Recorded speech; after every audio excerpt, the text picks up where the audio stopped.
Recebemos aqui algumas perguntas no chat. Rodrigo, Carlos, Davi. Ana, vou fazer algumas perguntas para você, se você quiser anotar aí no cantinho. Rodrigo perguntou: Professora Ana Cláudia, gostaria de saber o que você pensa sobre a importância de Getúlio Vargas na formação de uma identidade nacional. Então, Ana, continuando. O Carlos perguntou: Professora Ana Cláudia, você confirma que a experiência republicana no Brasil teve e tem pouca participação popular, mesmo com significativos movimentos de resistência? E se isso se deve, em determinado grau, ao modo e por quem foi engendrada a República aqui? E se isso se deve ao modo e por quem foi engendrada a República aqui? E eu vou colocar uma pergunta também que eu tinha elaborado quando eu estava pensando, tentando fazer, né, essas relações para pensar a República Brasileira e a República Peruana, reflexões desde Minas Gerais. Não estou aí, mas Minas vai estar sempre dentro do meu coração, né? E é interessante, né? Eu estava pensando o seguinte: os processos de independência latino-americanos foram num espaço de tempo relativamente próximos, né? Seguindo uma onda de contestação contra o poder colonial. Foi preservado o status quo das elites agroexportadoras, que continuaram ampliando seus privilégios políticos, econômicos e sociais. Quando você mencionou o alinhamento com o capital, eu estava justo pensando essa relação entre Minas Gerais e Peru. Os dois foram estruturados historicamente, ainda hoje são muito reconhecidos no exterior pela exportação de matéria-prima relacionada à extração mineral. Ouro, prata, cobre, minério de ferro, bauxita. Então, minha pergunta é: como que a independência do mercado externo, como que a dependência do mercado externo de preços de commodities ainda afeta a industrialização e soberania nacional? No caso, Minas Gerais, não soberania nacional, né? Mas uma, mais ou menos, independência a esses voláteis preços das commodities. Você pode repetir a pergunta, Marina? Minha? É. Como que a dependência do mercado externo do preço de commodities, sobretudo essas commodities relacionadas à mineração, né, ainda afetam a industrialização e a soberania, no sentido do território estar apto a tomar decisões mais ou menos independentes dessa flutuação tão volátil, dado o viés agroexportador e exportador de minérios.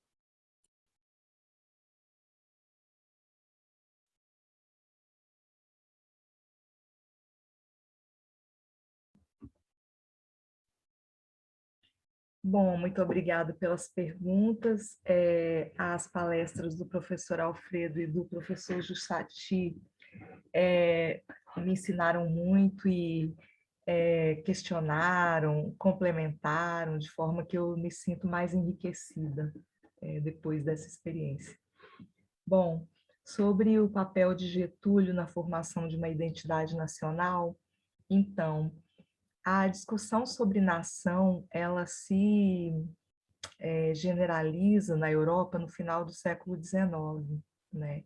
É uma coisa muito nova a ideia de nação, a ideia de que, no nosso caso, povos tão diversos pudessem se considerar de uma mesma nação, de uma mesma nacionalidade, de uma mesma cultura e de um destino comum, né? O Getúlio foi um grande estadista em que pese toda a questão do autoritarismo e das contradições que fazem parte das pessoas e do jogo político de toda a vida social, né? Nós não somos essências, né? Bom, Getúlio ele criou um departamento de propaganda justamente pensando na lacuna que havia numa identidade nacional brasileira, e se espelhando, como bem disse o professor Jussati, no modelo europeu que nós temos. E ele fez uma interessante cerimônia em que ele hasteou as bandeiras de todos os estados, depois desceu as bandeiras, queimou-as e no lugar delas colocou a do Brasil. Então, isso é muito significativo de todo o trabalho que ele fez, inclusive, por exemplo, recuperar e reconstruir a memória da Inconfidência Mineira, escolhendo como exemplo para um exemplo de primeira luta pela nação brasileira um movimento social de elites e que não chegou às vias de fato contra o Estado, um movimento pacífico. Então, ele fez um intenso trabalho de formação dessa ideia de que somos uma nação, mas não somos uma nação. Somos várias nações. Somos um país, isso sim. Bom, o professor Carlos pergunta se eu confirmo que há pouca participação popular na história republicana no Brasil. Quando eu falei sobre isso, eu queria dizer sobre a participação institucionalizada, né? O que eu acredito que você está perguntando é o que o professor Jussati muito bem disse dos movimentos sociais que são criminalizados. Não, a população brasileira nunca foi passiva. Nós temos movimentos belíssimos ao longo de toda a história do Brasil de resistência, né? Inclusive, nesse momento, vários movimentos de resistência, inclusive indígena, como bem o professor Jussati também colocou. Então, nós temos uma população em luta pela república ou por uma sociedade que permita a expressão dessas singularidades dos diversos povos que compõem o Brasil, né, e aquilo que queremos chamar de nação brasileira. A pergunta da Marina é muito desafiadora para mim, mas eu acho que, de fato, o fato de ainda estarmos privilegiando em Minas Gerais e no Peru a produção, né, a extração de nossas riquezas para venda ao mercado externo com com o preço por ele colocado, né, de fato atrapalha que nós alcancemos os aspectos, as tendências mais contemporâneas de produção de riquezas no capitalismo. A produção de riquezas, por exemplo, mental, por exemplo, cultural, tecnológica, né? Nós nos desfazemos, tanto no Peru quanto no Brasil, de nossas reservas, de ouro, de prata, de pedras preciosas, eu diria até um ok, mas você já pensou vender a água? É o que o Brasil está fazendo, né? E poderíamos estar investindo no desenvolvimento humano da nossa população para que ela estivesse nas tendências mais incríveis de desenvolvimento possíveis no mundo atual.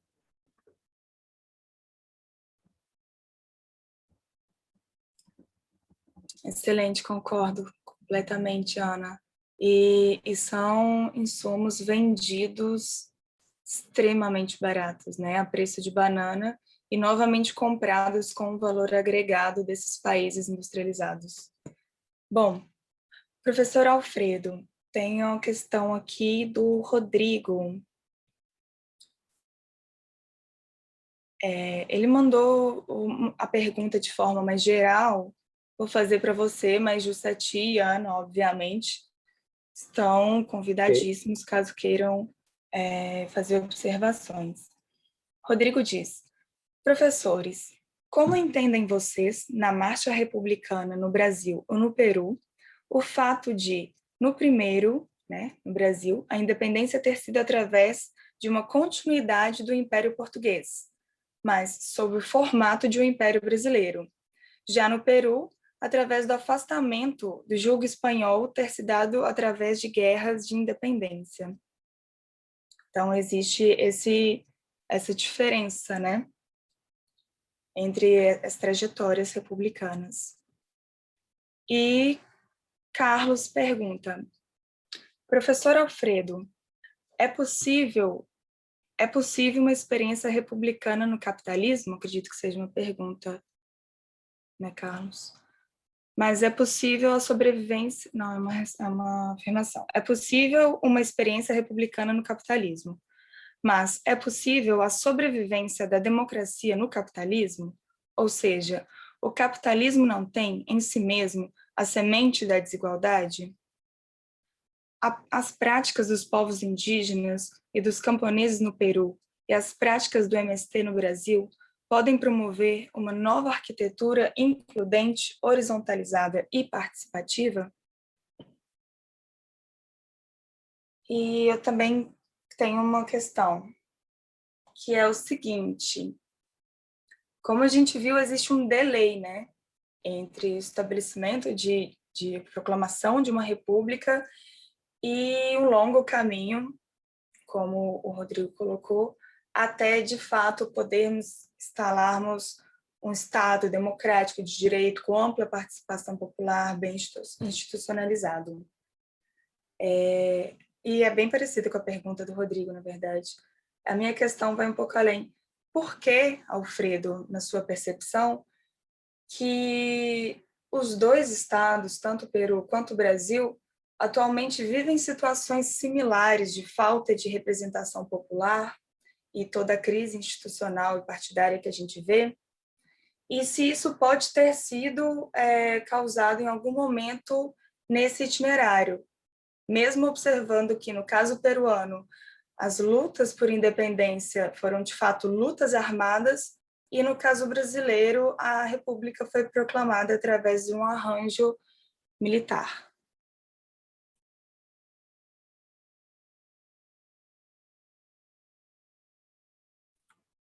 Ok, obrigado, Marina, obrigado, participantes, pelas questões que elas incitam e instigam a gente a pensar um pouco além da exposição. Afortunadamente, como diz a Ana, esse compartilhamento da exposição, tanto do Josati quanto da Ana, ajudam a acumular mais elementos para poder esclarecer essas questões aqui. Bom, quanto a essa questão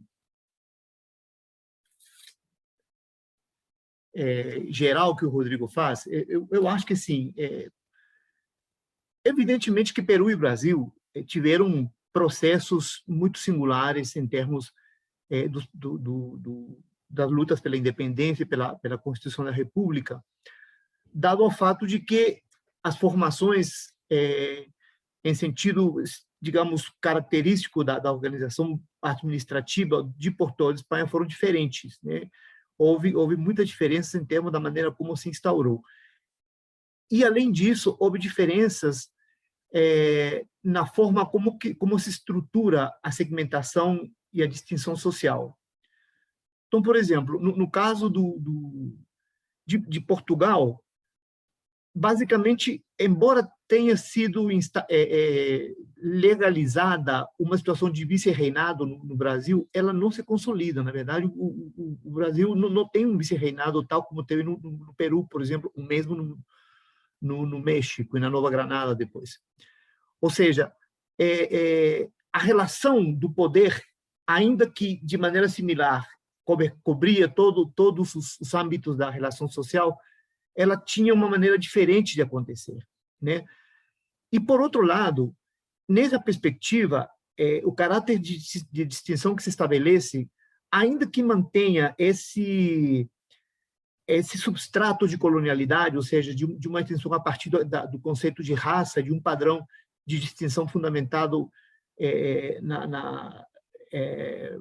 no favorecimento ao capital nacional e internacional, eu acho que a grande diferença tem que, no caso peruano, né, o grande, digamos, excluído da República, né, os sujeitos que não faziam parte da República e nem da própria estrutura colonial, enquanto reconhecimento de seres humanos, eram os índios, né?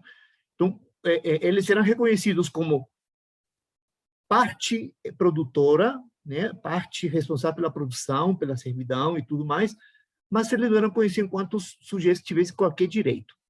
E, além do mais, eram considerados como seres inferiores, né, numa categoria inferior à humana. Ok. Os escravos negros no Peru, eles eram uma categoria totalmente diferente. Eles não eram quase uma categoria social, eles eram outra coisa, eram escravos. Então, eram outra coisa. No caso brasileiro, há uma diferença muito grande, eu vejo. Os indígenas propriamente originais, nativos do Brasil, eles não foram, como a gente fala, cidadãos da polis colonial, né? Eles ficaram à margem, né, em alguma medida, como nações que, embora fossem utilizados em alguns processos, eles não chegaram a ter uma importância na economia, na produção, como os indígenas peruanos tiveram. Aqui no Brasil, o caso muito mais do escravo negro, né, que ele foi realmente um ator importante, um ator, inclusive, político importante, muito mais presente, talvez, do que os indígenas, né, um ator que deu problema, né, ao status de colonização portuguesa. Então, é evidente que, tendo essas diferenças, o processo de busca da República, ele também tem singularidades, né? Agora, a questão da participação no maior ímpeto de violência ou não por parte das categorias subalternas, no caso do Peru, que foi mais intenso, né? Ele digamos, justifica pelo fato de você ter realmente um esgotamento da situação indígena tão grande, em que não há mais como sustentar, né, o pacto colonial como estava dado pelos espanhóis. E, por outro lado, tem que ser uma questão interessante. Os movimentos de independência, eles não foram protagonizados pelos índios especificamente, eles foram protagonizados por elites oligárquicas ou por elites militares que tinham interesses muito peculiares, né? Por exemplo, quando você analisa de modo mais detalhado a história, você se depara com o seguinte: houve índios do lado independentista e houve índios do lado monarquista, do lado dos espanhóis. Então, os exércitos que estavam em pugna, ambos tinham indígenas envolvidos, né? Para se entender a tamanha confusão. Então, foi esse um processo. Você tinha uma elite oligárquica e militar muito, digamos, densamente organizada contra o esgotamento da relação colonial. No Brasil, me parece que esse processo é totalmente diferente, né? Porque aqui é como se a República tivesse sido feita de maneira quase que pacificada de cima para baixo. Então, como anteriormente ao processo de independência já tinha, você teve experiência, digamos, da vinda do próprio rei para o Brasil, e o Brasil se tornar uma metrópole de um império. Então, tudo isso tem efeito na maneira como se desdobram as lutas pela República. Tá? Esses seriam, então, apenas alguns tópicos iniciais. Com relação ao problema do capitalismo e a questão da República. Bom, eu acho que a questão toda ela vem do seguinte. Primeiro, é preciso pensar o capitalismo não apenas como no marxismo clássico tradicional ou de natureza mais leninista, stalinista. O capitalismo não é apenas um modo de produção cuja infraestrutura de produção econômica determina tudo, né? O capitalismo, na verdade, é um modelo de civilização, um modelo de desenvolvimento, tá? Ele surgiu e se desenvolveu justamente no momento da colonização, é que o capitalismo ele se acentua e se fixa, né, como um grande processo moderno em termos de um modelo civilizatório, por conta justamente da colonização da América. Então, a América é grande foco de crescimento e de sustentação e de consolidação do capital em nível internacional. É ali que começa, né? É ali que começa toda aquela questão da diferenciação do eixo europeu contra a União Europeia, do eixo branco contra os não brancos. Então, todas essas questões entram ali. Agora, as bases do capitalismo, fundamentalmente, estão naquilo que nós chamamos do liberalismo econômico, né, que vê a questão da liberdade, do empreendimento individual como o centro do processo de desenvolvimento e de prosperidade econômica, correto?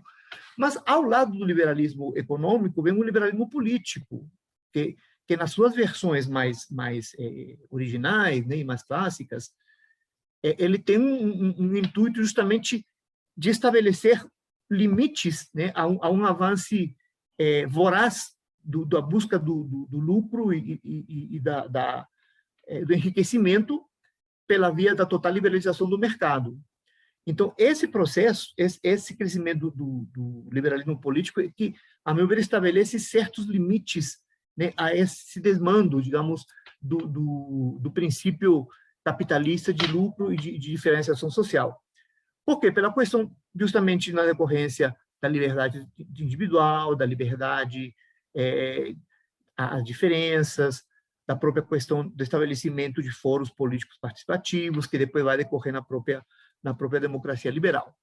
Então, é claro que há uma tensão. Agora, ao meu ver, o grande problema vai aparecer com o advento ou com a emergência do neoliberalismo, que aí nós temos uma total colonização da visão economicista do liberalismo econômico sobre o liberalismo político. Então, você subverte, basicamente, os princípios liberais de liberdade, de igualdade, de soberania, né, ao mero lucro e à mera privatização dos bens. Entendeu? Então, esse é o grande perigo. Agora, eu acho que falar em capitalismo com relação à democracia é possível, mas tem que estabelecer limites. Eu acho que não há um impedimento, há princípios que são passíveis de pactuação e de melhoria. Tá? Então, é possível ter um capitalismo. Tivemos experiências, aliás, muito bem sucedidas nos processos da social-democracia, né, que eram repúblicas sólidas, que pactuaram entre capital e trabalho e conseguiram viver num estado de bem-estar relativamente equilibrado. Então, há experiências que mostram isso. Tá? Então, teria a dizer, a princípio, esses aspectos sobre essa questão do capitalismo e república. No que tange a questão dos movimentos indígenas e do MST, eu entendo que, mais contemporaneamente, sim, são dois movimentos que se aproximam, né? Que dentro do movimento de MST, você tem, na verdade, uma procura de direitos, uma procura de reconhecimento, que também está fundamental na questão da terra. Eu acho que esse é um elemento muito aproximativo, então, por isso que a questão do Carlos é muito interessante, que nos permite trazer algumas possibilidades de análise similares. Agora, os atores, os protagonistas dos movimentos como o MST, são atores plurais, heterogêneos, né? Eles vêm da terra, mas ele não tem, digamos, como diria, o elemento distintivo deles não é de raça nem de etnia, é um movimento muito mais heterogêneo. O problema deles é terra e é sobrevivência, né? Então, não existe neles, pelo menos na maneira em como se processa, um ímpeto de luta propriamente contra o racismo, de luta propriamente contra a questão da distinção de inferioridade e superioridade. Eles têm intuito de inclusão, que são processos democráticos, de busca de igualdade e de busca de direitos à vida através da terra. Tá? Então, esses seriam aspectos em que você pode encontrar diferença. Mas ambos são movimentos interessantes. O movimento indígena peruano, ele tem um teor muito de uma luta contra o racismo, de uma luta contra a inferiorização e contra esse padrão de poder colonial que persiste e permanece ao longo de 5 séculos, né, de colocar os indígenas como sendo parte que não pertence à humanidade. Entendeu? Esse é o intuito. E, lógico, com isso, vem por trás de todos a busca de direitos pela terra, pelo bem-estar. Aliás, na luta de decolonização indigenistas da América Latina, hoje sequer é mais a luta pelo bem-estar, a luta é pela vida boa, pelo bem viver. Ou seja, não é apenas um estar bem, mas é viver bem. E para viver bem tem que ter comida, direitos, tem que ter vida social, tem que ter educação e tudo aquilo que corresponde à formação geral do ser humano, né? Então, esse é um aspecto que pode ser distintivo quando a gente compara MST com o movimento indígena peruano.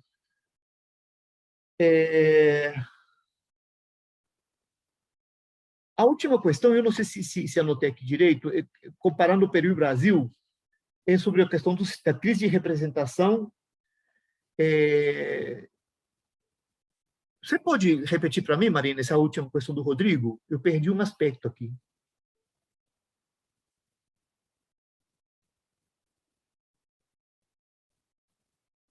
Vê se você acha aí.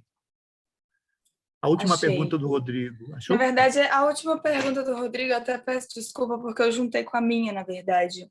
Mas o Rodrigo perguntou o seguinte: como você entende o fato de que a independência do Brasil ter sido através de uma continuidade do Império Português Uhum. e sob o formato de um Império Brasileiro? Não, mas então, não, é a sua, essa eu respondi no início. Sim, tá. É a sua que eu tenho dúvida, desculpa. A minha era mais uma indagação, na verdade, assim, porque é um lugar mais ou menos comum na literatura. A gente vê alguns caminhos explicativos para a demolição das instituições políticas, falando que, na verdade, elas nunca foram devidamente implementadas, porque foi um modelo top-down, né? Foi um modelo implementado, tentando imitar estruturas democráticas ou de estados europeus ou norte-americanos. Mas quando a gente pega o Brasil e o Peru para comparar, esse processo da formação do Estado democrático, a gente vê que existem muitas diferenças. E que, então, se a jornada para a implementação do Estado não explica a atual similaridade dos problemas entre Brasil e Peru, o que você acha que pode ser um fator um fator explicativo, não precisa, obviamente, de englobar toda a questão, mas um fator explicativo para a similaridade da crise de representação entre Brasil e Peru? Marina, eu entendo que você tem dois fatores que podem ser, digamos, tomados como comuns, né, como elementos comuns, e que estão por trás dessas chaves teóricas que eu coloquei no início da minha exposição. Primeiro, que em ambos os casos, você tem situações de plena colonialidade, ou seja, de uma posição de um poder, de um padrão de poder que vem externamente, fundamentado numa diferenciação racista e de diferenciação entre europeu e não europeu. Isso está não apenas no Peru e Brasil, mas em toda a América Latina, com muito mais força. Foi a primeira vez em que um padrão dessa natureza veio ao mundo há 500 anos atrás e que firmou as bases do capitalismo enquanto um processo civilizatório diferenciado. Então, esse é um elemento comum. O outro elemento comum é que, em ambos os casos, você teve uma ruptura de processos de civilização, de processos de estruturação, tanto do Estado quanto dos sujeitos, né, que foi alterado, que foi interrompido. No caso do Brasil, eram múltiplos povos ou nações, como alguns chamam indígenas, que estavam em certa autonomia, mas em processos autônomos. Isso foi interrompido e imposto uma outra coisa diferente, né? E que, em nenhum momento, nem no caso português ou brasileiro, nem no caso peruano, esse processo de interrupção foi legitimado, foi aceito, foi tido como digamos, voluntariamente aceito como legítimo, né? Então, esses dois elementos comuns. Agora, a diferenciação está na maneira como algumas características do governo colonial se deram aqui e lá, né? A questão da monarquia, por exemplo, que houve aqui e não houve lá, a questão de ter sido um país que teve muito mais predominância de escravidão negra do que o Peru, né? A questão de que os índios foram totalmente separados da polis colonial. Então, esses fatores como esses é que podem nos dar uma diferenciação. Agora, um aspecto final interessante é colocar o seguinte: eu acho que tanto o Peru quanto o Brasil, eles estão diante do seguinte desafio contemporâneo. Eles estão para resolver o paradoxo entre se vamos ter uma república democrática ou uma república neoliberal. Eu acho que essa que é a grande questão que eles passam hoje. Então, assim, porque são concepções muito diferentes. Na verdade, a questão de república neoliberal é uma ficção, não há república neoliberal, simplesmente é o caos, é totalmente a diluição da relação de autonomia e de soberania, né? No caso da República Democrática, aí você tem outros 500, Constituição, lei, soberania popular, hegemonia ou contra-hegemonia, contra o poder. Tá? Então, o grande problema é esse. E uma perspectiva que a gente tem visto muito no caso do Peru, por exemplo, que tem me chamado muito a atenção em estudos recentes de algumas instituições das áreas de ciências sociais, tem uma pesquisa recente do Instituto de Estudos Peruanos que vai levantar, junto à população, questões para ver qual que é o significado que ele dá na República. Então, além da ideia de que eles colocam de que o Estado é uma instituição que está de costas para os cidadãos, e que a cidadania ela é a meio termo, e que há muita exclusão e desigualdade, uma coisa que chama muito a atenção é o seguinte: os peruanos, na sua grande maioria, acham que o Peru é um país bacana, que tem orgulho pelo Peru, e que eles são capazes de obter prosperidade, de obter níveis de satisfação e de felicidade por conta de dois fatores: o esforço pessoal individual, através do trabalho duro e da educação. Tudo isso apesar do Estado. Então, o que se configurou no Peru nessas últimas 3 décadas? Sim, houve um certo acúmulo de conquistas democráticas, mas acho que uma visão que é perigosamente patente lá é a ideia de que você está constituindo uma sociedade que eu chamaria no modelo individual ou individualista privatista. Ou seja, os cidadãos peruanos acham que eles podem levar para frente a sua felicidade, a sua prosperidade, independente do Estado e independente de um nós coletivo. Entendeu? Então, esse justamente é o substrato que vai ficando do conjunto dessas políticas neoliberais que foram intensamente aplicadas e que vem ao encontro dessa perspectiva vetusta da colonialidade. Tá? Então, como sair desse engodo? Porque enquanto a gente não vencer essas ideias individualistas, privatistas, e essa recusa do Estado e do coletivo, dificilmente a gente consegue construir ou reinventar uma república democrática. Claro. O Rodrigo contribuiu aqui também, dizendo: me parece que um fator de similaridade é a da teoria da dependência e debilidade das instituições estatais frente à legitimidade. Sim, Rodrigo. Correto. Vou passar... Obrigada, Alfredo. Vou passar agora as questões para o Jussati. Vou ler primeiro a do Davi. Sim. E depois vou ler junto a do Rodrigo e da Esther, porque as duas são similares. Okay. Bom, o Davi, primeiramente, parabeniza a todos, né? Brilhante os comentários. Vocês não acham que ainda o povo latino... Vou mudar aqui um pouco. Por que você acha ainda que o povo latino não elimina o conquistador interno que fica na cabeça de cada um? E isso pode mudar com a educação e participação da cidadania nas instituições governamentais? A próxima é do Rodrigo e Esther. O Rodrigo primeiro te pergunta: professor Jussati, poderíamos dizer que o suicídio de Getúlio Vargas adiou por 10 anos o golpe gestado por grupos econômicos e políticos de direita? As bandeiras dos que gestaram o golpe de 64 se repetem no atual momento brasileiro? E ainda Esther também pergunta: professor Jussati, quando você fala da constante presença dos militares na República e na história política do país, e hoje tendo ela em números muito grandes, não temos aí um perigo da volta de sistema político antidemocrático e a volta do autoritarismo?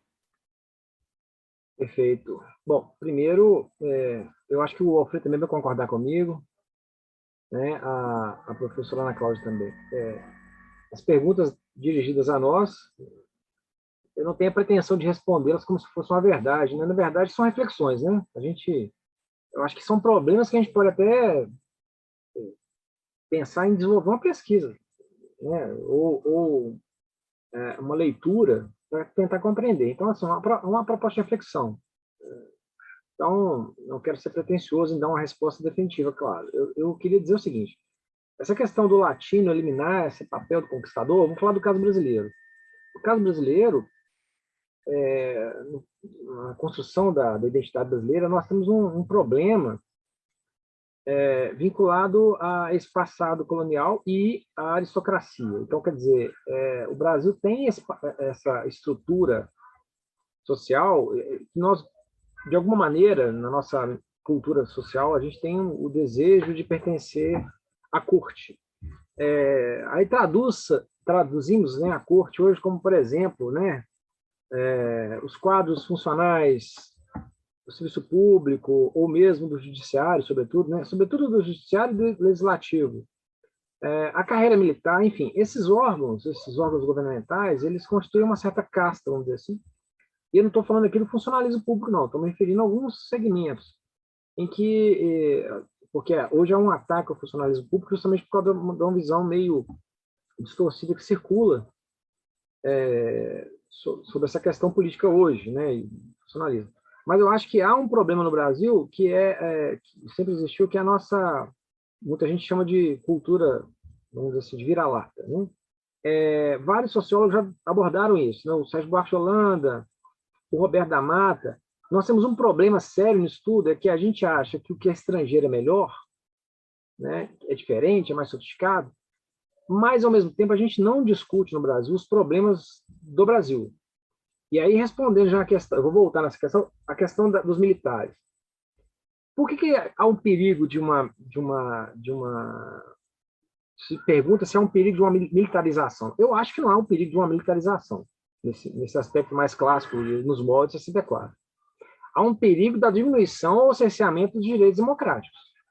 Isso já tem acontecido de alguma forma. Agora, isso retoma, essa vibração de 64 parece retornar na fala de algumas pessoas e tudo mais, do governo, inclusive, e da opinião pública, porque nós não sentamos para discutir, para resolver e para lavar a roupa suja do período histórico que a gente vivenciou. Os argentinos colocaram na cadeia os mandantes dos crimes da ditadura argentina. Nós não fizemos isso. Nós não... Semana agora parece que o STF condenou um delegado, agora eu não me lembro exatamente quem é a primeira condenação, né, de crimes cometidos na ditadura militar. Nós temos aí o Sérgio Guerra, que participou da Comissão da Verdade. Eu tenho um livro dele aqui que ele conta como que ele matou as pessoas da ditadura militar. Ele colaborou contando isso. Quer dizer, a gente tem uma dificuldade muito grande de digerir isso e de discutir isso abertamente. Isso é uma coisa que se impõe, a modernidade é isso. Se você não reconhece que você tem um problema, uma doença, você não vai ao médico e o médico te dá um tratamento. Quer dizer, nós não discutimos os problemas brasileiros. E nessa cultura, eu até mencionei no início a questão familiar, na antropologia, desculpa, na sociologia de Weber, que o Sérgio Buarque usa, o homem cordial. Nós somos muito emotivos, então a gente leva as relações da vida privada para a vida pública. Aí, de uma maneira ruim, né? No exemplo que eu dei, não, eu cumprimentei a Marina, mas e quando você está na esfera pública e você tem que misturar as esferas privada e particular? Aí você cria, segundo ele, a questão do clientelismo. O GC vai discutir, olha, esse não é tanto o problema brasileiro, né? Ele vai falar que é questão da escravidão. Eu também acho interessante essa análise. Então, nós temos um problema aí que olha, primeiro, nós temos uma cultura que é muito voltada para a Europa, meio de costas para a América Latina, que é a questão do vira-lata, né? Nós temos o papel da emotividade nas relações políticas, e aí o papel do governante nesse contexto é muito forte, né? Veja que hoje há uma negação da política, e quem ocupa esse espaço é aquela pessoa que nega a política. Não por acaso o presidente que aí está é uma representação disso. As pessoas negam, a política é tudo ladrão, a política não me interessa, e aí o cara dá um soco na mesa. Quer dizer, essas questões remontam a essa ditadura militar que nós não discutimos, e aí isso volta como um fantasma. Sei lá, eu vejo mais ou menos assim, e é claro que isso aqui é uma perspectiva muito, muito geral, assim, não vejo risco de voltarmos a um passado como aquele, nos moldes, mas, pelas beiradas, alguns direitos constitucionais eles vão sendo suprimidos na vida pública, na vida prática. Então, por exemplo, uma certa tentativa de amordaçar a imprensa, né? Ou de criminalizar manifestações sociais, políticas. Já houve, né? E você não pode dizer que nós estamos vivendo uma ditadura, mas à medida que você tem alguns direitos sociais, alguns direitos políticos cerceados, isso é problemático. Eu vou criminalizar um professor na Universidade de Santa Catarina foi intimado a depor na delegacia sobre um inquérito porque ele falou mal do governo. Isso não configura uma prática democrática. Nem tampouco a gente pode dizer que nós vivemos uma ditadura, mas é nesse sentido que eu vejo problemas, né? Você operacionalizar as instituições do Estado para perseguição política. Isso já ocorre, tem ocorrido. Então, esse perigo eu vejo. E eu acho que na base disso nós temos uma pouca, e aí concordo demais com o Alfredo, o papel da democracia no Estado e do Estado ele tem que ser discutido, e a liberalização da economia e da política, por uma perspectiva econômica, ela é um problema, desafio do século XXI, que se coloca não só para o Brasil, para o Peru e para as outras nações também, né? Eu digo até da Europa. Você tem o quê? Uma cultura que a propaganda, o mercado virou cultura. Eu estava conversando com o Alfredo dias atrás a respeito disso, né? Como eu trabalho com análise de discurso, então, a palavra empreendedorismo, ela ganha todo um contexto. Você vê, o empreendedorismo hoje é ensinado nas universidades.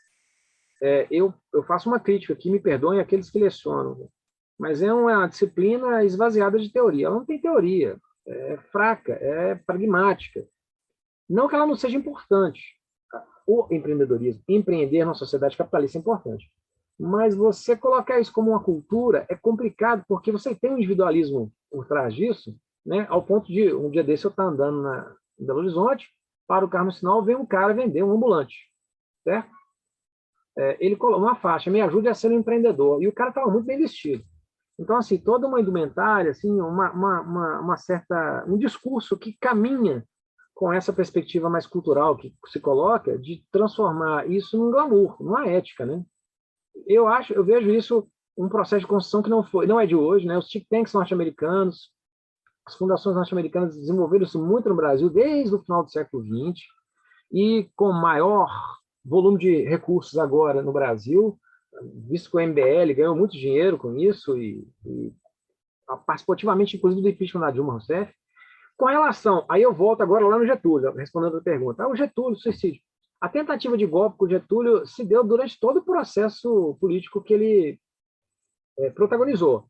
Ele deu um golpe em 30, depois da reação paulista, ele fez a Constituição de 34, deu outro golpe em 37, o Estado Novo no contexto da Segunda Guerra Mundial.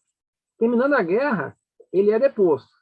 E uma Constituição liberal se faz no Brasil em 48. E aí ele ganha a eleição. Quer dizer, poxa, é uma pulga, né? É um problema na política brasileira para essa elite econômica aliado ao capital internacional que tentou, vamos expurgar Getúlio do jogo político, mas ele volta democraticamente. O suicídio dele, se vocês pegarem a história do suicídio de Getúlio, o governo dele de 51, né, de 50 até 51, ele suicida, há muitas similaridades, por exemplo, com o impeachment da Dilma, na questão do papel da imprensa, o papel das denúncias. Então, havia uma pressão das elites e da oposição para tirar Getúlio. Ele suicida. Ali já havia um golpe sendo gestado, e quando o JK ganha a eleição, outro golpe seria dado. O general Lott ali já estava... Né? Então, ali, o JK consegue conter isso. O que há, de fato, ali é uma crise institucional sob essa perspectiva da Guerra Fria, já em 45, da elite econômica brasileira que queria, digamos, a parceria com o capital internacional, uma outra vertente que Getúlio representava, em certo sentido, que é uma política mais nacionalista, né, das estatais, do Estado brasileiro. Essa discussão hoje ela está bem, no Brasil, está colocada dentro da perspectiva neoliberal. E o papel do Estado, né, para a sociedade, para essas classes sociais brasileiras, para os indígenas, para os pobres, ela é importantíssima e é perigoso o momento, porque quando a gente fala de Estado no Brasil hoje, é sempre que o Estado é um atraso, que o Estado é o funcionário público que não atende, né, a sociedade, que por vezes a gente vê alguma iniciativa do governo ou alguma eleição ocorrer, né, quando você tem um pleito eleitoral, o índice da Bovespa cai quando um candidato está à frente, e as pessoas usam isso como argumento. Certa vez eu disse a um amigo, poxa, então se é assim, então acaba com a eleição, vamos ver o que a Bovespa quer para o... Quer dizer, como disse o Alfredo, o liberalismo econômico tomando lugar do político. E o desafio desse século essa pluralidade de posições. O Brasil caminha nesse complicado contexto. O Trump já saiu dos Estados Unidos, a gente tem ainda um governo muito alinhado ao que era o Trump até então. Francamente, eu espero que a gente dê um passo adiante e continue essa construção de uma república que se mostra tão frágil, né? E essa questão democrática no século XXI é propriamente muito, muito difícil nesse contexto em que o neoliberalismo tenta realmente dar o seu golpe final, eu diria assim, porque aí o papel do Estado realmente ficaria muito limitado. E é importante a gente pensar isso até numa perspectiva econômica, né? O governo Lula e Dilma, por exemplo, foi um governo, eu não diria que foi um governo social-democrata, foi um governo que teve muitas políticas sociais. Acho que para ser social-democrata, teoricamente falando, né, eu acho que ele deveria, se ele tivesse conseguido implementar um imposto sobre fortunas, que é uma coisa muito difícil no Brasil, eu diria que aí a gente já teria, né, os mais ricos pagam mais impostos, mas, de qualquer forma, investiu na pesquisa e tecnologia, uma coisa que perguntaram aí para a professora Ana, com relação à questão da mineração.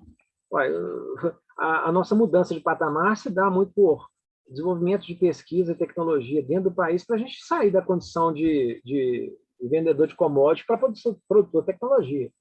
O grande salto que nós demos foi no governo Lula e Dilma.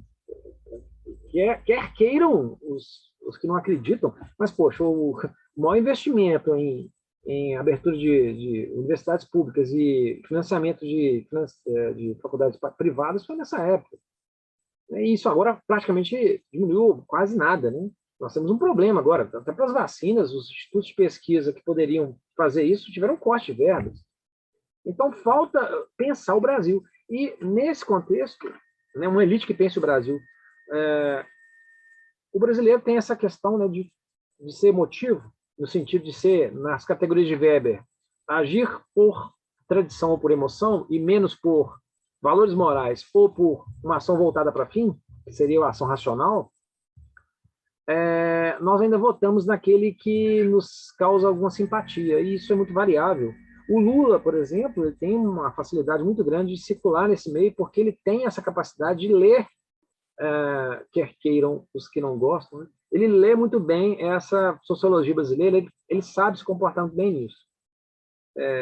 Bom, de qualquer forma, isso não é um critério válido para a gente discutir política e participação democrática. A gente tem que pensar, a sociedade tem que falar qual o modelo de Estado que nós queremos, qual o papel do Estado, né? E se enxergar quem somos nós, né? Nossa classe social, ela precisa participar da vida política nesse sentido. E tudo é política, até que aqueles que dizem que não votaram, que não vão votar, obviamente, estão fazendo política.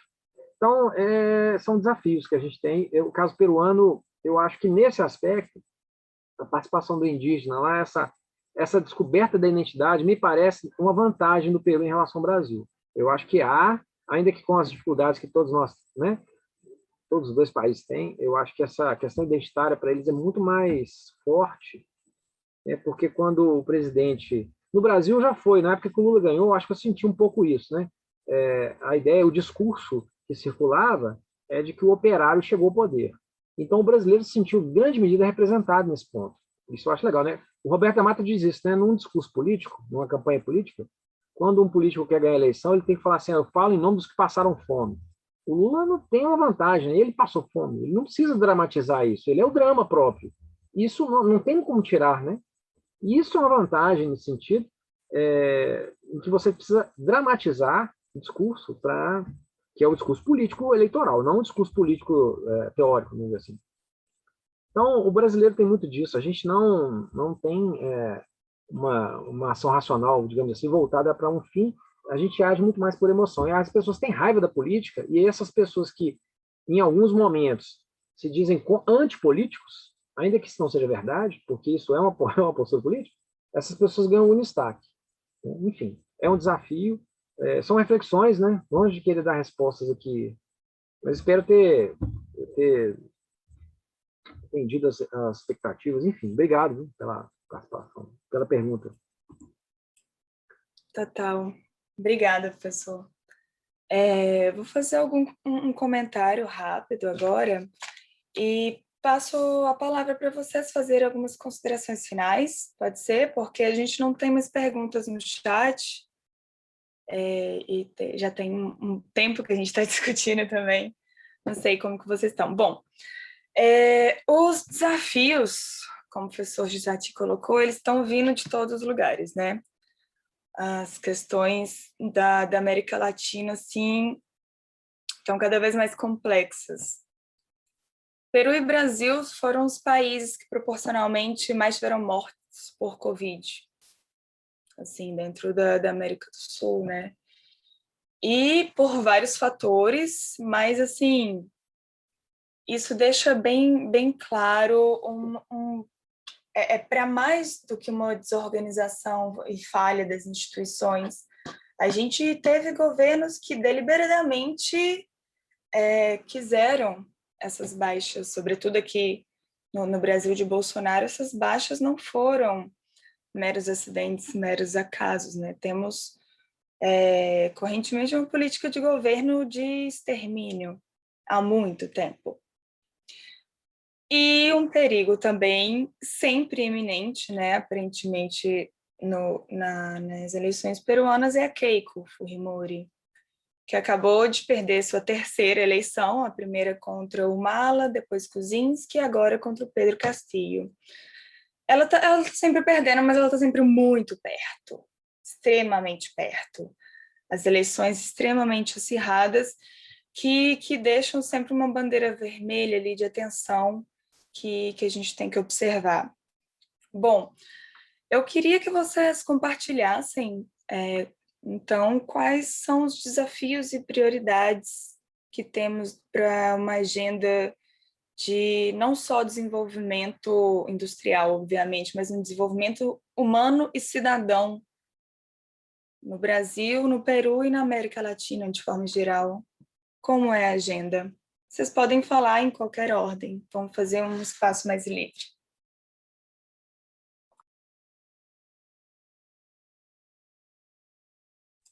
Bom, Vamos deixar as damas primeiro, então.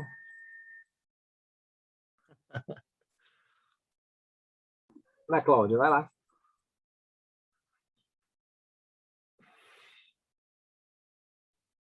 Bom, obrigada mais uma vez, mas é difícil a gente pensar isso, mas eu penso que, em grande medida, os desafios foram postos nas apresentações, sabe? Especificamente, no caso do Brasil, eu acho que é a discussão do legado da escravidão não superada, porque isso inclui uma chamada minoria, que no nosso caso é uma maioria, né? Então, a continuidade da reparação da dívida, que é tão polêmica para os setores conservadores do Brasil, é uma necessidade premente, né? E, bom, eu também penso que nós ainda damos muita credibilidade ao sistema partidário como capaz de representar as demandas da sociedade brasileira. Mas o sistema partidário parece que está em crise mundialmente e novas formas de representação têm tentado emergir, né? E então eu acho que a expressão através dos movimentos sociais identitários precisa ganhar espaço, mesmo na organização estatal, talvez principalmente nela, mesmo tão atacada pelo atual modelo de minimização do Estado e encontrar outros canais institucionais para tratar essas questões. Eu acho que esse é um grande desafio. Acredito que, no caso do Brasil, a luta contra as desigualdades econômicas, né? Não querendo dizer com isso que a resolução da cidadania em sua dimensão econômica automaticamente resolveria o demais, porque a gente vê, por exemplo, o caso da classe média, que tem essa questão relativamente resolvida e está superpartida entre os que se preocupam com a população como um todo e os que se preocupam em fazer parte da corte, né? Então, mas a cidadania econômica, ela, como por exemplo aconteceu nos governos do PT, optou-se por uma inclusão pelo consumo, ela parece, talvez, né, existe talvez um pensamento de que ela possa talvez acelerar esse processo de inclusão, né? E como exemplo do que eu quis dizer a respeito dessas outras formas de representação, está a importância da etnia no Peru, né? Então, como que a identidade étnica é importante para a construção de uma nova configuração política, ou de uma nova configuração social como um todo, né, que tome o legado desses povos incaicos, por exemplo, mas a gente vê por aí, né, que há outras demandas em emergência que precisam ser consideradas. Eu disse alguns, mas eu acho que são muitos desafios e que os professores, colegas, a partir de suas diferentes formações, poderão aprofundar.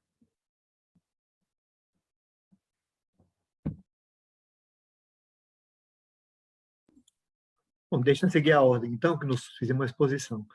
Olha, brilhante as considerações da Ana Cláudia. Eu acho que realmente esse tipo de reflexão e de tentativas, né, de estabelecer nexos entre processos que, embora diferentes, têm vários elementos em comum, no caso nosso aqui de Peru e Brasil, constituem, ao meu ver, grandes sugestões para uma boa agenda política e social, especialmente tendo em vista não apenas enfim, fazer o bicentenário de ambos os países, mas especificamente à luz de que ano que vem é ano eleitoral para o Brasil e esse ano o Peru ainda está em processo de conclusão da sua eleição, né, agora em 2021. Bom, então, eu, atendendo um pouco o comentário da Marina, diria o seguinte: primeiro, tocando a questão do processo eleitoral desse ano, né, recente, e toda a problemática que está colocada em termos dos julgamentos que estão sendo processados, né, nos devidos tribunais, eu queria focar sobretudo o seguinte: a meu ver, o resultado das eleições, se a gente fizer um mapeamento mesmo geopolítico, né, fica muito interessante a visualização do que significa, o que significou o voto, né, que foi tanto para o lado de cada um dos concorrentes do segundo turno no Peru. Eu diria que, mais do que propriamente uma divisão dualista, ou seja, entre dois polos, né, ou entre uma polarização, eu acho que tem um terceiro elemento que a gente precisa ver, especialmente no campo da ciência política, em termos da somatória de votos. Porque o que ocorre? Quando você faz um cálculo rápido em termos das votações, você vai descobrir uma terceira parcela tão importante, tão significativa quantitativamente quanto as outras duas, que fizeram opção por um ou outro candidato, né? Que é a parcela justamente dos descontentes com a questão da política, dos que não acreditam em A nem B, dos que votaram branco, nulo ou simplesmente não se apresentaram à votação. Então, se você fizer um agregado desses dados de votação e de não votação, eu acho que essa eleição termina num contexto tripartite. Você tem três grandes campos quase que igual, 33,33% cada um deles. As diferenças são muito poucas. Então, ou seja, nós estamos com um país dividido em 3 maneiras, né, de visualizar a realidade política e social do país. Isso é um problema, ou seja, há alguma coisa que está funcionando de maneira complicada para termos esse resultado.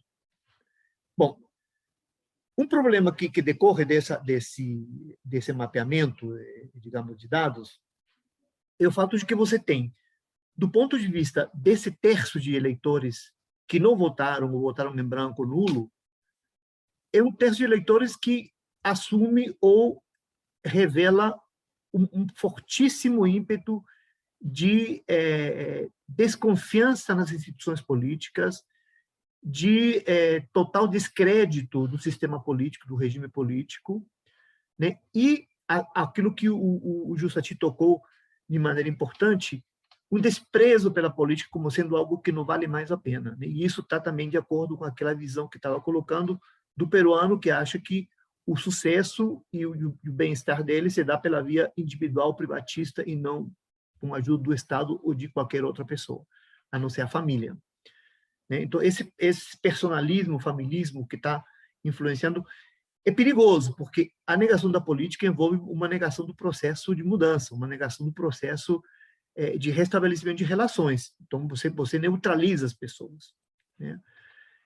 E é complicado, né? Agora, nos outros 2 campos de oposição, na polarização, o que, na verdade, se teve foi o seguinte, a disputa entre um candidato que propõe a continuidade com algumas melhorias, pelo menos discursivamente democráticas da vida política, de um segundo contendor que, com suas ambiguidades e tudo mais, ele propõe uma mudança e uma ruptura com essa tradição recente, né, de uma perspectiva política que dá continuismo ao pacto à herança colonial, à oligarquia e tal.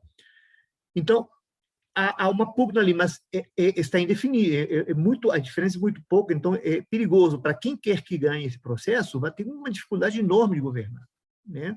Inclusive, tanto pelo setor que não votou em branco nulo, quanto pelo que votou na oposição. Então, uma agenda para esse processo é muito complicada, né? Especialmente em termos de compor maioria, num regime especialmente de colisão presidencialista. Bom, então, um ponto importante para essa agenda dentro desse contexto, né, é como podemos superar esse processo persistente de colonização da lógica da economia sobre as esferas da política e da vida social, né? E esse é um tema habermasiano antigo, ou seja, em que medida começamos a, enfim, redefinir essa intromissão e essa superposição da lógica do mercado e economia sobre as outras esferas da vida, especialmente sobre a política, né? E isso é importante por quê? Porque isso justamente cria uma certa ilusão, de uma certa distorção na visão do eleitor e do cidadão, de que o problema são as instituições políticas, de que os políticos são o desastre do mundo, sem eles a vida seria melhor, né? Como se, de fato, o político e o representante político, seja ele em qualquer esfera legislativa, executiva ou mesmo judiciária, fosse o autor direto, o protagonista de todas essas mazelas que complicam a vida da gente, quando, na verdade, por trás deles, há todo um conjunto de gente que tem nome, apelido, endereço, sobrenome e endereço, que define esses processos, né? Que justamente é a elite econômica.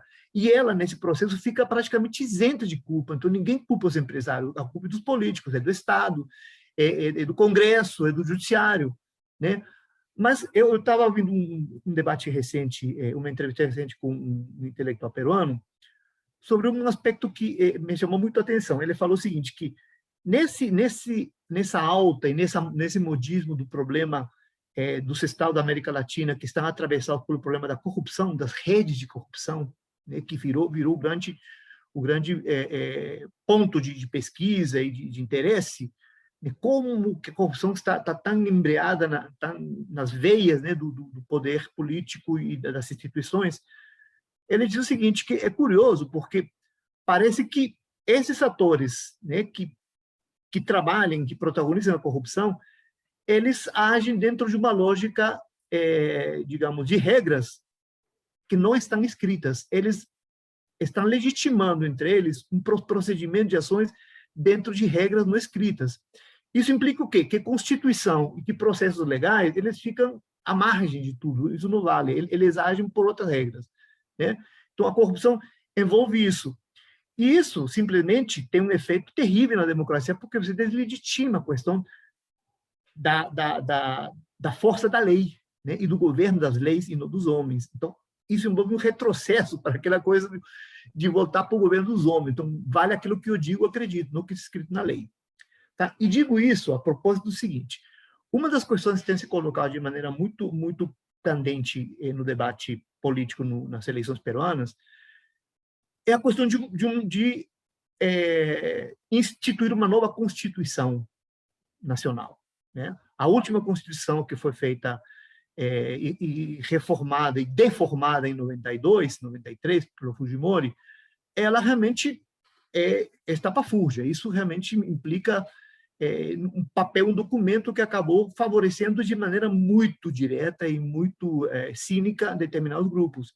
Então, não há como conviver, como transitar para uma república democrática com um conjunto de leis ou com uma carta magna como essa. Então, a Constituição, ela efetivamente é uma das grandes pautas. No Peru, porque ela tem que ser instituída para ser reformulada, tomar uma nova Constituição, né? Que ela seja includente, soberana, que ela prime pela soberania popular, ou seja, a participação de todos os setores, pela desracialização das relações sociais, não há como ter uma democracia com distinções raciais, pela ampliação dos direitos das políticas públicas para a formação do sujeito cidadão, né, pela articulação entre participação e representação política e pela modificação, especialmente da cláusula econômica, que é a mais problemática na Constituição fujimorista. Então, essa é uma boa pauta para o Peru. Agora, para o Brasil, nós temos a seguinte aprendizagem, né? Foi mencionado aí pelo Justati, pela Ana Cláudia. Em 88, nós tivemos uma Constituição cidadã maravilhosa, cheia de inovações, muito avançada. Entretanto, ficou no papel. Entretanto, ficou violada e foi deformada ao longo dos anos. Então, aquela Constituição de 88 não existe mais. Nós temos uma outra Carta Magna com todas as emendas que foram feitas. Então, a agenda para o Brasil é como fazer para recuperar, para restaurar aquelas conquistas democráticas que foram ganhas, né? E que, pouco a pouco, estão sendo simplesmente diluídas e totalmente retiradas, né, do texto e indo de maneira livre e solta num processo de total anarquia constitucional. Então, essa também é uma agenda que me parece está colocada para ambos os países, ainda que de óticas diferentes, né? E dizer o seguinte: não basta ter uma boa Constituição linda e maravilhosa. O problema, quais são os mecanismos de preservação e de garantia dos direitos que constam nessas cartas magnas? Enfim, aqui trata-se, então, de uma pauta que envolva a mudança de um regime político para a república que se quer, para a república que se imagina ser melhor para todos, né? E, sem dúvida, não basta apenas a democracia liberal na sua concepção procedimental, de ter procedimentos de eleição de líderes ou de elites, ou apenas dizendo que tem que se respeitar a regra do jogo com determinados critérios, né? a la Robert Dahl, por exemplo, mas diz o seguinte: é preciso que a democracia seja ressignificada no sentido de que ela abra efetiva participação para todas as categorias sociais no processo de deliberação política e de construção. Aí sim, além de um país, de uma nação, né, e de um Estado-nação mais soberano, mais independente, mais autônomo, né, e mais justo, igualitário. Tá? Agradeço a oportunidade de ter composto a mesa, a companhia de todos vocês foi realmente muito agradável, né? E especialmente quem nos acompanha até agora, agradeço a oportunidade.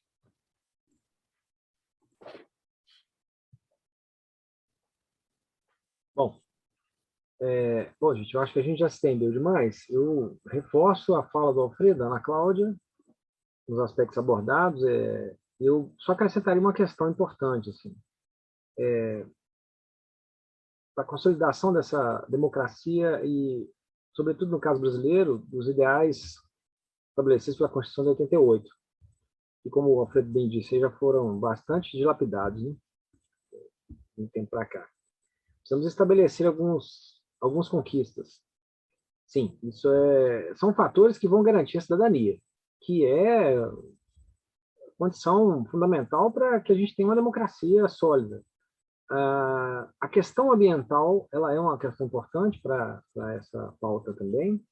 A questão tecnológica educacional, né, sem dúvida. Agora, para a questão do exercício da democracia, representado, simbolizado aqui na questão do voto, nós temos um problema, que é tema das minhas pesquisas atualmente, que são as fake news. Sobretudo as fake news que se dão em processos eleitorais. Isso é um problema gravíssimo. Isso é um problema... Vejam vocês, né? Nós tivemos a eleição sobre a suspeita de que as fake news impulsionaram muito o pleito, tanto aqui como nos Estados Unidos, né? Mas não bastasse isso, você tem 500 mil mortos no Brasil, em grande medida por conta de fake news, sobre vacinas ou tratamentos que são comprovadamente ineficazes. Eu costumo dizer para os meus alunos, você tem um ambiente, né, virtual que propaga a ideia do terraplanismo, né? E eu costumo dizer para eles o seguinte, olha, se você consegue público para compartilhar a ideia de um terraplanismo, você pode discutir qualquer coisa. Então, eu vejo assim, há um problema sério nessa questão da informação e na questão da democracia das fake news para os processos políticos. Então, isso eu acho que é um problema que é preciso combater, porque elas sempre existiram, né? Em épocas de pleitos eleitorais, você tinha aí notícias, circulavam, isso localmente, nacionalmente, para tentar dissuadir o eleitor ali de última hora com notícias falsas e depois perdiam. Só que agora isso é potencializado pelas redes sociais. Então, isso é um problema sério, porque isso desmobiliza, né? Isso, vamos dizer assim, desgasta, desidrata o debate político e reforça ou aumenta, né, o engajamento daqueles que são não engajados, ou seja, cada vez mais as pessoas se veem desmotivadas de participar do processo político. Eu acho que isso é o grande desafio, porque na medida que a gente é bem informado, né, sobre o processo político, eleitoral, a gente tem melhores condições de definir a opção. E todas elas passam por um fortalecimento das relações institucionais, né? No Brasil, a gente tem esse problema agora, né, porque o STF tem atuado muito, mas por quê? Porque o grau de ingerência do executivo em questões que são constitucionais é muito grande. Quer dizer, eu não vejo... Há um problema de representatividade aí, né? O governo lança uma medida provisória, um projeto de lei, e o STF tem que ir lá e voltar atrás. A falta de amadurecimento da vida política mesmo, da vida pública, do executivo nesse caso, né? Então, essa questão institucional é muito séria, você tem uma dificuldade de governar, e aí as fake news ainda colaboram com isso, né? Não por acaso eu escuto muito isso, né, que temos que fechar o STF, veja bem, como se isso fosse uma pauta política válida num Estado democrático, né? Então, assim, há uma desinformação muito grande. Então, eu acho que um grande desafio nesse contexto todo é você criar um ambiente de debate público e político que seja saudável, e as fake news entram nesse contexto, né? E essa agenda para o país, né, para o governo, seja ele de esquerda ou de centro, eu não vejo a extrema-direita ou a direita clássica pensar assim, mas eu acho que é uma discussão ambiental importante, nesse momento nosso, uma política industrial, né, e tecnológica e educacional, e aí, gente, vai entrar também a questão da geração de emprego, que é a consequência desse processo todo. Pós-pandemia, a gente vai ter uma retomada, sem dúvida, porque chega a ser um ponto que se destruir tudo, né, quando volta, quando a vacina tiver acesso, tiver chegado a todos, nós vamos ter um crescimento. Então, esse próximo ano eleitoral ele é fundamental nisso aí. Essa discussão sobre a vacina, sobre a retomada da economia, e essa pauta social vai ser importante. E aí vejo com muito bons olhos os movimentos sociais conseguirem uma pauta unificadora, porque você vê as pessoas na rua por uma mesma causa, né? E nesse momento, infelizmente, é por um motivo tão triste, né, que são 500 mil mortes por negligência. Então, mas assim, no geral, tirando esse contexto atual da pandemia, eu vejo que o problema das fake news na política, ele é um problema a ser considerado do ponto de vista assim, mais pragmático. As pessoas não têm um acesso à informação que seja confiável. Isso deturpa o processo, né? Sobretudo numa população que não tem acesso ou interesse à política ou à educação, né? Bom, eu queria agradecer, que a gente já estendeu demais, agradecer demais. É um debate que não se esgota aqui, e é um debate, né? Nós aqui não somos donos da verdade, a gente está pensando aqui os problemas. Aprendi muito, claro, com todos, com as perguntas também, nos forçando a visualizar um cenário possível, ou uma análise que possa dar a resposta, né? Agradecer ao Alfredo, a Ana Cláudia, a todos, né? A Marina, né? E é isso. Boa noite para vocês. Obrigado pelo aprendizado. Obrigada, Jussati. Bom, pessoal, gostaria de agradecer enormemente a todos vocês, parabenizar as análises, as críticas, observações que vocês trouxeram. Agradecer Davi, Rodrigo, Esther, Carlos e vários outros que participaram, mandaram as questões. O Coletivo Peruanos em BH e o Consulado Honorário do Peru. Acredito que é isso, né? Boa noite para todos. Excelente debate e até a próxima, então, né?